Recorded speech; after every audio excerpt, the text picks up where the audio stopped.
In front of me is Realme 8, and let me show you how to block a number on the following device. So first of all, just open your phone dialer, then go to Contacts, pick some contact that you would like to block, tap on More icon, and select Block Numbers. And you can smoothly block this contact by tapping on Block Them. And this is it. As you can see here, we've got the notification, and from now on, this number will not be able to reach you. However, if you would like to unblock it, tap on More icon and select Unblock. Confirm that you want to release the block option, and this is it. Now it has been done.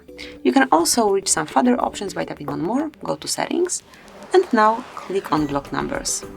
And here you can smoothly add some number manually to block. Tap on Block, and from now on this number will not be able to reach you. To release it from this block, just tap on cross icon. You can also block all unknown colors if you want to, just mark the switcher, and that's it. Then if you'd like to release this block, just unmark it. And this is it. This is how you can block numbers, unknown colors, and also your contacts. Thank you for watching. Please subscribe our channel and leave the thumbs up.